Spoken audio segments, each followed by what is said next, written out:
ಅಡುಗೆ ಮನೆಯಲ್ಲಿರುವ ಈ ಸಣ್ಣ ಮಸಾಲೆಗಳು ನಿಮ್ಮ ಅದೃಷ್ಟವನ್ನು ಬದಲಾಯಿಸಬಹುದು ಮತ್ತು ಅದೃಷ್ಟವನ್ನು ತರಬಹುದು. ಫಸ್ಟ್ನೇದು ಲವಂಗಗಳು. ಧಾರ್ಮಿಕ ನಂಬಿಕೆಗಳ ಪ್ರಕಾರ ಲವಂಗವನ್ನು ಅತ್ಯಂತ ಪವಿತ್ರವೆಂದು ಪರಿಗಣಿಸಲಾಗುತ್ತದೆ.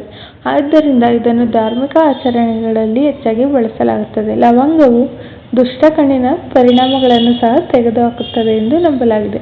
ನಿಮ್ಮ ಪರ್ಸ್ನಲ್ಲಿ ಅಥವಾ ಪೂಜಾ ಸ್ಥಳದಲ್ಲಿ ಕೆಲವು ಲವಂಗದ ಬೀಜಗಳನ್ನು ಇಟ್ಟುಕೊಳ್ಳುವುದು ಯಾವಾಗಲೂ ನಿಮ್ಮ ಮನೆಗೆ ಅದೃಷ್ಟವನ್ನು ತರುತ್ತದೆ ಎಂದು ಜ್ಯೋತಿಷಿಗಳು ನಂಬುತ್ತಾರೆ. ಈ ಕಾರಣಕ್ಕಾಗಿಯೇ ಇದರ ಬಳಕೆಯನ್ನು ಅಡುಗೆ ಮನೆಗೂ ಮಂಗಳಕರವೆಂದು ಪರಿಗಣಿಸಲಾಗಿದೆ. ಎರಡನೇದು ಅರಿಶಿಣ. ಧಾರ್ಮಿಕ ನಂಬಿಕೆಗಳ ಪ್ರಕಾರ ಪ್ರತಿ ಹಬ್ಬಕ್ಕೂ ಅರಿಶಿಣವನ್ನು ಶುದ್ಧವೆಂದು ಪರಿಗಣಿಸಲಾಗುತ್ತದೆ. ಇದನ್ನು ಅಡುಗೆ ಮನೆಯಲ್ಲಿ ಅಥವಾ ಯಾವುದೇ ಹಬ್ಬದ ಸಮಯದಲ್ಲಿ ಬಳಸಿದರೆ ಅದು ಎಲ್ಲರಿಗೂ ಮಂಗಳಕರವೆಂದು ಪರಿಗಣಿಸಲಾಗುತ್ತದೆ. ಅರಿಶಿಣದ ಬಳಕೆಯು ನಿಮ್ಮ ಜೀವನದ ಎಲ್ಲ ಅಡೆತಡೆಗಳು ಮತ್ತು ನಕಾರಾತ್ಮಕತೆಯನ್ನು ತೆಗೆದುಹಾಕುತ್ತದೆ ಎಂದು ಹೇಳಲಾಗುತ್ತದೆ.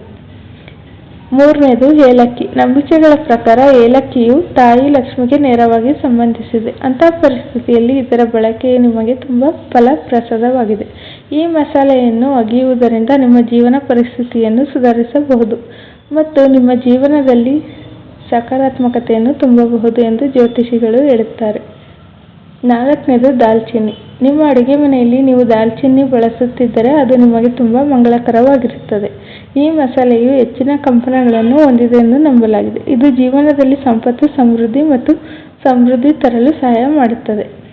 ನಿಮ್ಮ ಮನೆಯಲ್ಲಿ ದಾಲ್ಚಿನ್ನಿ ಕಡ್ಡಿಯನ್ನು ಸುರಕ್ಷಿತವಾಗಿ ಅಥವಾ ಪರ್ಸ್ನಲ್ಲಿ ಇರಿಸಿದರೆ ಅದು ನಿಮ್ಮ ಜೀವನವನ್ನು ಸಂತೋಷ ಮತ್ತು ಸಮೃದ್ಧಿಯಿಂದ ತುಂಬುತ್ತದೆ. Thanks friends. ಈ ವಿಡಿಯೋ ನಿಮ್ಗೆ ಇಷ್ಟ ಆಗಿದ್ರೆ ಒಂದು ಲೈಕ್ ಮಾಡಿ, ಶೇರ್ ಮಾಡಿ, ಕಮೆಂಟ್ ಮಾಡಿ, ನಮ್ಮ ಚಾನಲ್ಗೆ ಸಪೋರ್ಟ್ ಮಾಡಿ, ಸಬ್ಸ್ಕ್ರೈಬ್ ಮಾಡಿ.